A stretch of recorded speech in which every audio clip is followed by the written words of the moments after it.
تصور کنید با عجله از روی مبل پا میشید، تون تون راهرو رو طی میکنید و میرید تو اتاق خواب و یهو دقیقاً تو چارچوب در متوقف میشید.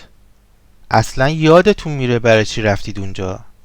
یعنی ذهن شما برای چند ثانیه کاملا خالی میشه. نمیدونید یه دقیقه پیش چه قصدی داشتید، نمیدونید قدم بعدیتون چیه.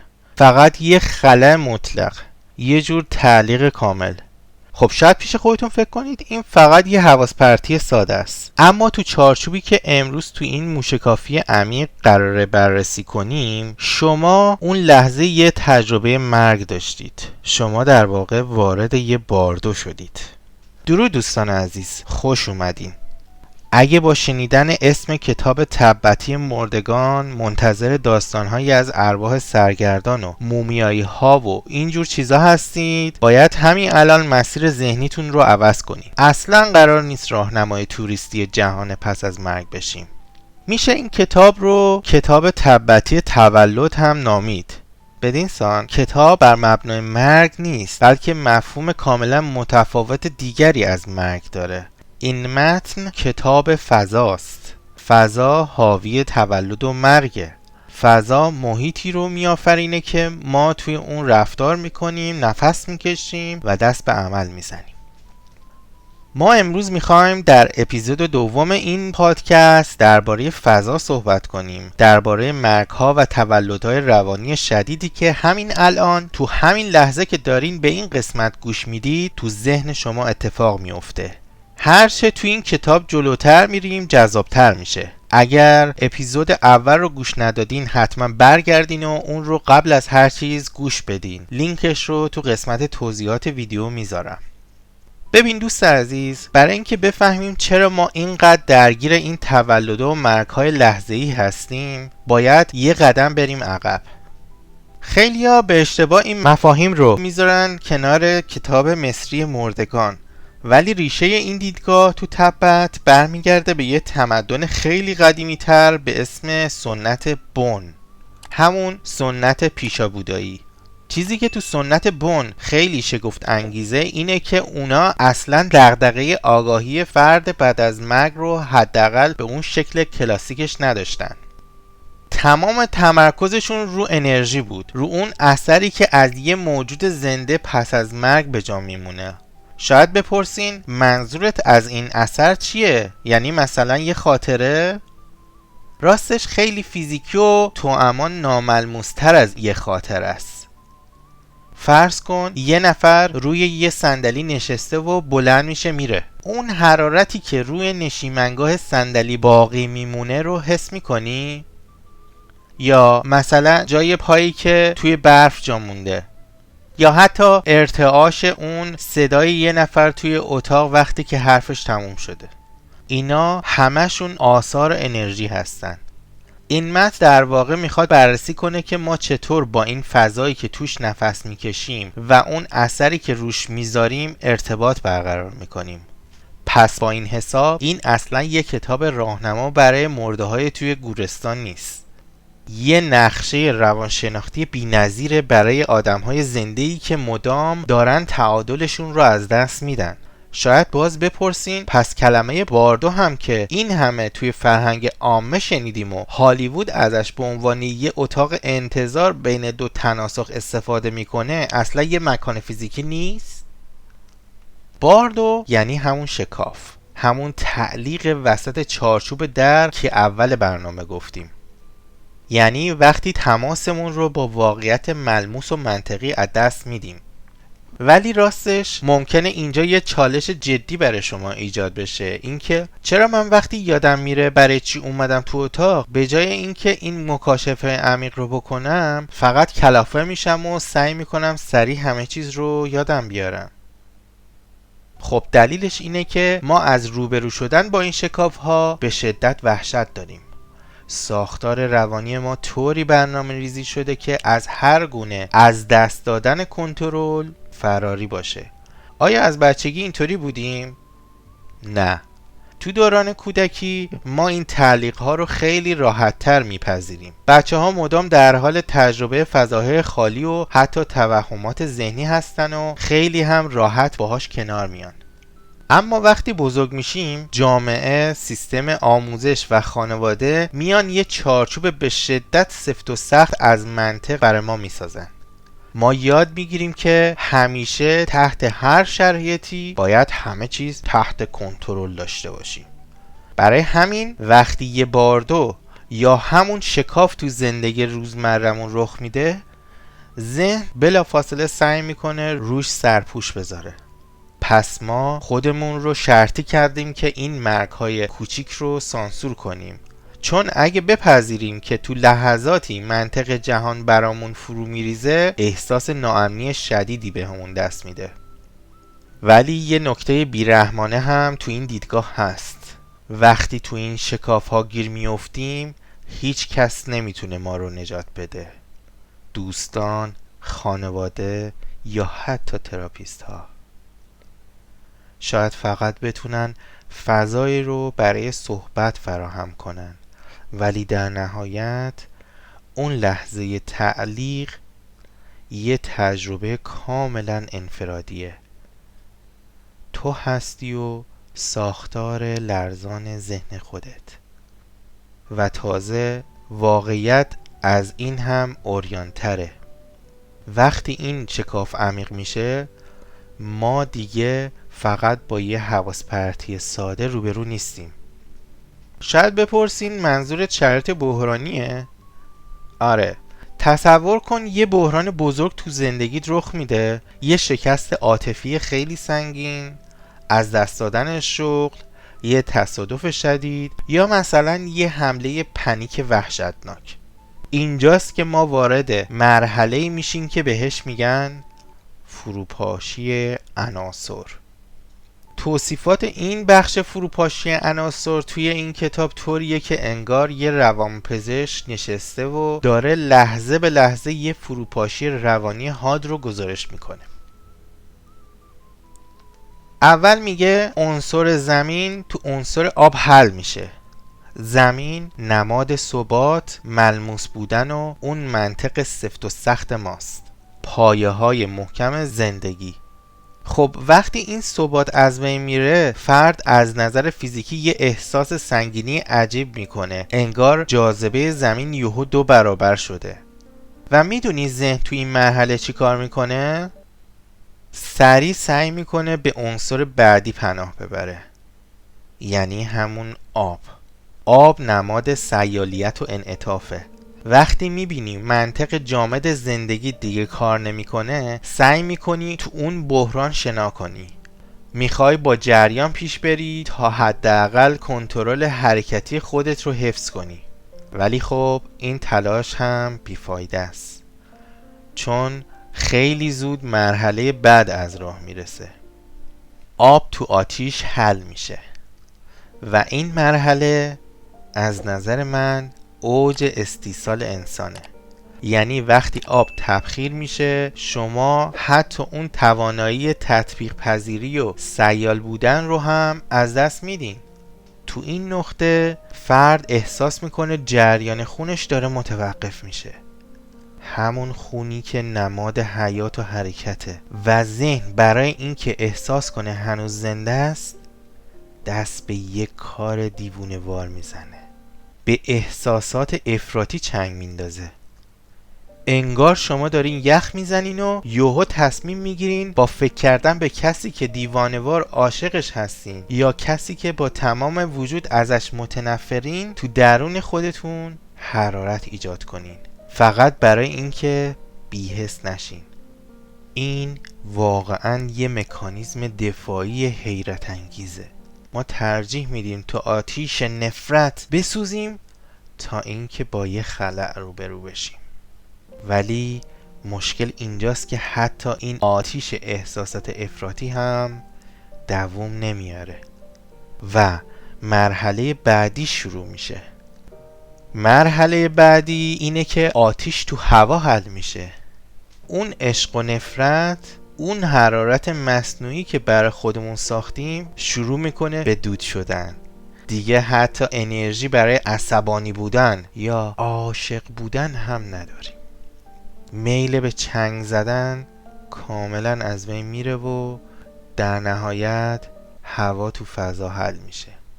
آخرین رشته های اتصال به دنیای ملموس پاره میشن و آگاهی فرد کاملا درونگرا میشه. به این نقطه میگن مواجهه با روشنایی روشن. خب اینجا باید یه پرانتز باز کنم. لطفاً کسی فکر نکنه این روشنایی یه نور گرم و آرامش بخش هالیوودیه که توش فرشته ها دارن چنگ می نوازن. تمثیلی که اینجا آورده شده اونقدر خشن و بی پرده است که اصلا نمیشه ازش فرار کرد. این روشنایی روشن تمثیلش دوش آبه. میگن این تجربه مثل این میمونه که شما رو زیر یه دوش آب با فشار خیلی بالا قرار بدن که همزمان یعنی تو کسری از ثانیه آب یخ و آب در حال جوش رو میریزه رو بدن شما. شوک همزمان سوختن و منجمد شدن. تجربه درد و لذت همزمان با هم دیگه. این تشبیه به بهترین شکل ممکن مفهوم از دست رفتن دوگانگی رو نشون میده. ببین دوست من، ذهن ما همیشه عادت داره پدیده ها رو دسته بندی کنه. اینکه این خوبه، اون بده. این لذت بخشه، اون یکی دردناکه. اما زیر این دوش آب جوش لذت و درد چنان با هم ترکیب میشن که ذهن تحلیلی کاملا از کار میفته. فرد تو این نقطه به شدت سردرگمه، یعنی اصلا نمیدونه داره به بالاترین سطح روشن ضمیری میرسه یا داره رسما دیوونه میشه. یه جور انرژی مطلق و خنثی. و خب سوال اصلی اینجاست، چند نفر از ما واقعا میتونیم زیر این دوش آب جوش و یخ بیستیم و تقلا نکنیم؟ راستش تقریبا هیچ کس. ما از این بی‌طرفی و از این شدت هوشمندی وحشت میکنیم. ما اونقدر به دسته بندی کردن دنیا محتاجیم که این خلا ما رو تا مرز جنون میبره. میپرسیم پس چی کار کنیم؟ فرار کنیم؟ و این فرار از روشنایی روشن ما رو مستقیما پرتاب میکنه به درون یه چرخه‌ای که بهش میگن 6 قلمرو هستی یا 6 مرحله روانشناختی. البته دقت کنین، این قلمروها سیارات یا کهکشان‌های دیگه نیستن. اینا پناهگاه‌های روانی سمی خودمونن. حالتهایی که ذهن وحشت زده ما میسازه تا از شر اون روشنایی خیره کننده خلاص بشه. ببین، وقتی انرژی خالص اون روشنایی تقلیل پیدا میکنه، میاد به شکل میل به تصاحب و ترس خودش رو نشون میده که منجر میشه به خلق اولین قلمرو. اولین قلمرو چیه؟ شدیدترین واکنش به این خلأ خلق قلمرو جهنمه. اما خب بیا مفهوم سنتی جهنم رو فعلا کنار بذاریم. اینجا اصلا خبری از شیاطینی که نیزه 3 شاخ دستشونه نیست تا شما رو مجازات کنن. جهنم در واقع خشم و وحشت خالصی هست که فرد برمیگردونه به درون خودش. شاید بپرسین یعنی خودش با خودش درگیر میشه؟ بله. وقتی منطق فرو پاشیده، تو میخوای با یه چیزی مبارزه کنی ولی هیچ دشمن بیرونی وجود نداره. پس شروع میکنی به پاره پاره کردن روان خودت.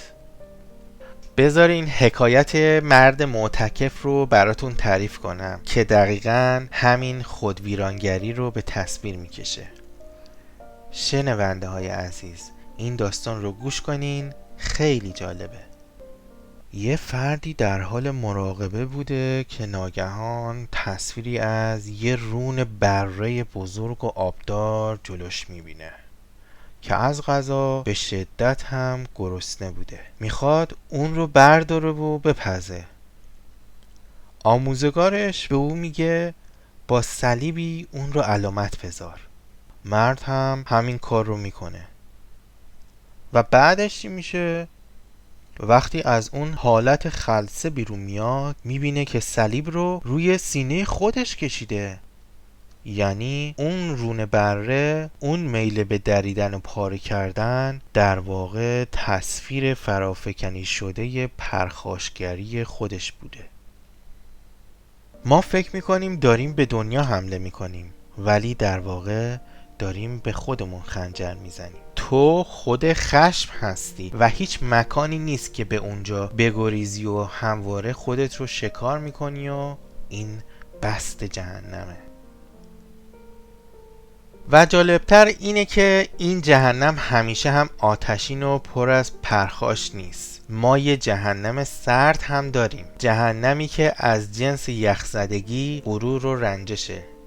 نوعی از پرخاشگری که هر گونه ارتباطی رو نفی میکنه. همون آدمایی که همیشه یه لبخند از خود راضی سرد رو لبشونه، کسانی که اونقدر توی کینه ها و سکوت های تنبیهی خودشون فرو رفتن که دیگه اصلا نمیتونن از یه موسیقی خوب لذت ببرن یا از ته دل بخندن.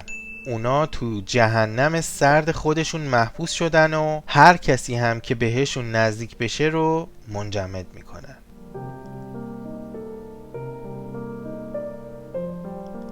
خب فرض کنیم از این جهنم خود ساخته جون سالم به در بردیم. ممکنه تو تله بعدی بیفتیم که راستش به نظرم تو دنیای مدرن امروز به شدت شایعه. قلمرو ارواح گرسنه. ببین، ما وقتی کلمه روح گرسنه رو میشنویم ناخودآگاه یاد فقر و قحطی میفتیم، ولی مشکل اصلی تو این قلمرو اصلا فقر نیست. مشکل ثروت بی حاصله. یعنی شما تو این قلمرو احساس توانمندی میکنید، پول دارید، امکانات دارید، اما یک گرسنگی روانی سیری ناپذیر دارید که با هیچی پر نمیشه. حس همزمان فقر و توانگری. نماد این قلمرو تو سنت تبتی واقعا پرمعناست. موجودی با شکمی به بزرگی یک کوه، اما به گلویی به باریکی یک سوزن و دهانی بسیار کوچک، که یعنی خواسته هامون بی نهایته ولی ظرفیت لذت بردنمون هیچی. مفهومش اینه که حجم ولع شما خیلی بزرگه، همون شکم بزرگ، اما ظرفیت دریافت و لذت بردنتون از اون خواسته تقریبا صفره. این موجود نشسته وسط یک کوه غذا ولی نمیتونه یه لقمه راحت قورت بده. این دقیقاً روال اعتیاد ما به خرید کردنه، یا حتی اعتیادمون به شبکه‌های اجتماعی. فرض کنین ساعتها تو اینترنت میگردین، 10 کالا رو میذارید تو سبد خریدتون و با هیجان پولش رو میدید، اما به محض اینکه بسته پستی به دستتون میرسه و جعبه رو باز میکنید همه چی تموم میشه. اون جذابیت رمانتیک و اون هیجان مالکیت توی یه ثانیه دود میشه، میره هوا. شما دوباره احساس خلأ میکنید و باید برید سراغ کاتالوگ بعدی. لذت این افراد فقط تو جستجو کردنه، نه تو داشتن. این یک گرسنگی روانی فلج کننده است. تو این قلمرو همیشه مرغ همسایه قازه. فرد کلاً توانایی ارتباط گرفتن با داشته هاش رو از دست میده. عشق و نفرت همزمان.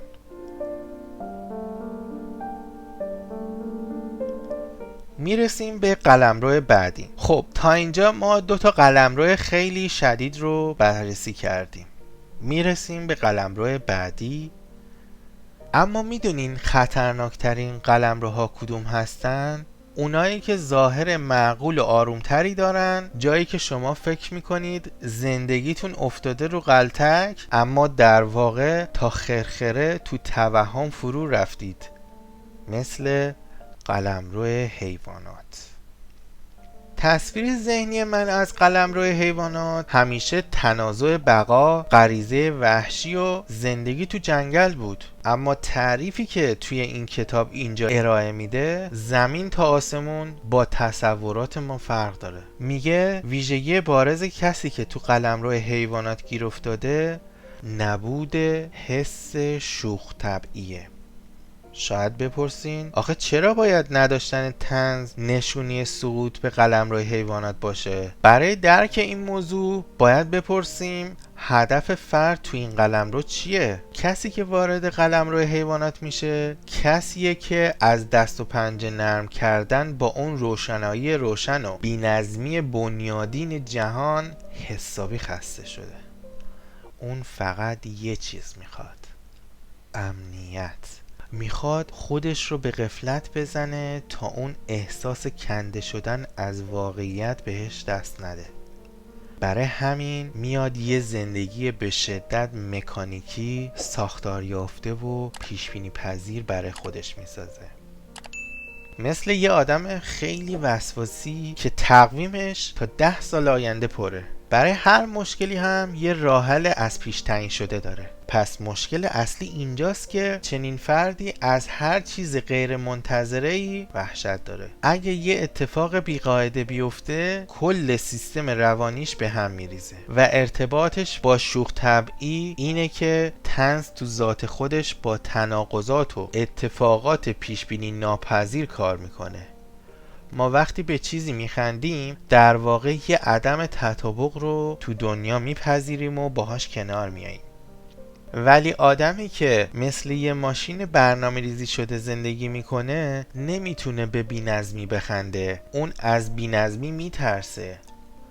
پس پناه بردن به این روتین‌های خشک و بیروح برای فرار از اضطراب ما رو تبدیل میکنه به ربات‌هایی تو قلمرو حیوانات.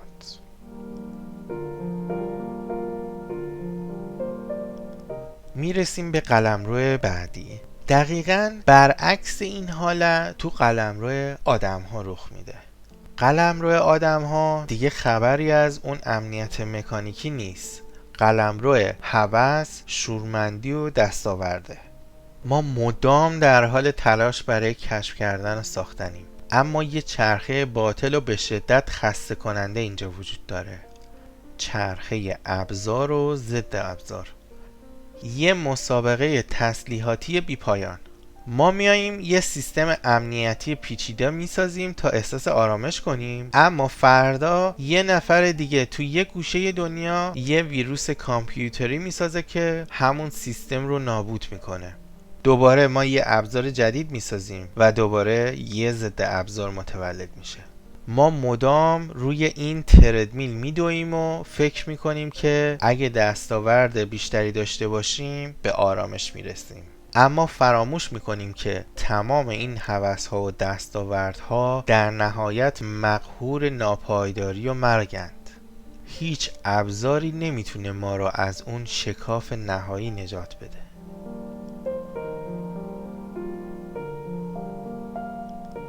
میدونی بعدیش چیه؟ از دل همین رقابت ها و دسیسه چینی های بی پایان ما انسان هاست که به سطح بالاتری از پارانویا یا نااطمینانی در زندگی روزمره صعود میکنیم. یعنی قلمرو اسوره ها، آشورها یا همون قلمرو خدایان حسود.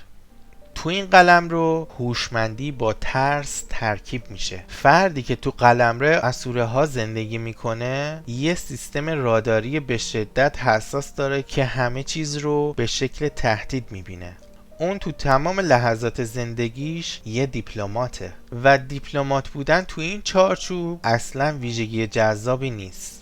منظور کسیه که تو تک تک تعاملاتش دنبال پیدا کردن انگیزه های پنهان طرف مقابله، حتی تو عاشقانه ترین روابطش. مثلا وقتی شریک زندگیش میگه دوست دارم، ذهن اسطوره‌ای یا خداوندگاران حسود اون فرد بلافاصله تحلیل میکنه که چرا الان اینو گفت؟ چه نقشه ای داره؟ چه ضعفی توی من دیده که میخواد ازش سوء استفاده کنه؟ این آدما حتی به سایه خودشون هم شک دارن. زندگی تو این سطح از پارانویا واقعا یه شکنجه مطلقه. پارانویا یعنی اینکه نمیدونیم چه چیزی رو میخوایم یا چه چیزی رو نمیخوایم یا به چه جریانی وارد شدیم. اما خب یه سوال بزرگ پیش میاد. اگه ما از همه این درگیری ها، از اون خشم، گرسنگی، بی‌حسی و این پارانویا عبور کنیم، آیا بالاخره به آرامش میرسیم؟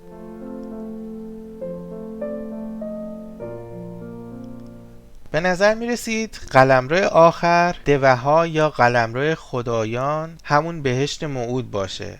شاید تو نگاه اول اینطور به نظر برسه، ولی این بزرگترین تله روانشناختی تو کل این مسیره. ببین، قلمرو خداوندگاران قلمرو استقرار و آرامش معنویه. فرد از تموم اون رنج ها عبور کرده و حالا توی یه حالت سرخوشی و خلا قرار داره که بهش میگن سامادی. اما مشکل از همون جایی شروع میشه که تو این لحظه منیت فرد بیدار میشه، یعنی مغرور میشه، برمیگرده به خودش میگه نگاه کن، من چقدر آرومم، من به روشن ضمیری رسیدم، من از بقیه برترم. این همون غرور معنویه. کسی که به یه آرامش نسبی رسیده حالا میاد تمام انرژیش رو صرف محافظت از اون آرامش میکنه. اون دیگه اون بی‌طرفی اصیل رو نداره، بلکه روی من معنوی خودش سرمایه گذاری کرده و همین چسبیدن به آرامش کار دستش میده. همون ترس از دست دادن این خلسه دوباره اونو برمیگردونه به همون چرخه ترس و اضطراب. یعنی تو فکر میکنی از ماتریکس خارج شدی، ولی در واقع فقط وارد یه سلول انفرادی با دیوارهای طلایی شدی.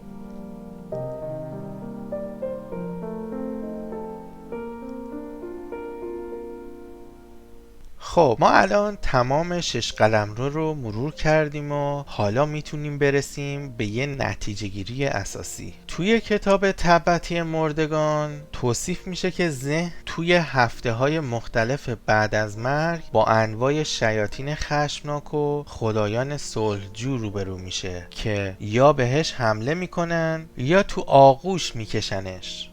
اما حقیقت ماجرا یه چیز دیگه است. اینکه این موجودات اصلا واقعی نیستن، مستقل از تو نیستن، اونا خود ماییم. این شیاطین و خدایان فقط تصاویری هستند که ذهن ما از روی ترس یا امید به دنیای بیرون فرافکنی کرده. ببینین، وقتی با اون هیولاهای ترسناک تو تاریکی مواجه میشید، در واقع دارید به خشم سرکوب شده خودتون نگاه میکنید. وقتی فرشته نورانی به سمتتون میاد، دارید به میل خودتون برای نجات یافتن نگاه میکنید.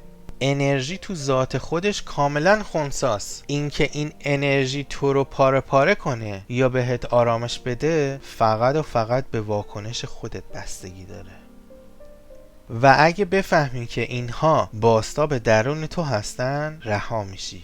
ولی اگه اونا رو موجودات خارجی بدونی که باید باهاشون بجنگی یا بهشون پناه ببری، دوباره تو یکی از همون 6 قلمرو گیر میافتی. پس مأموریت این دیدگاه در نهایت اینه که به ما یادآوری کنه باردو صرفاً زمان از کار افتادن دستگاه تنفسی تو بیمارستان نیست.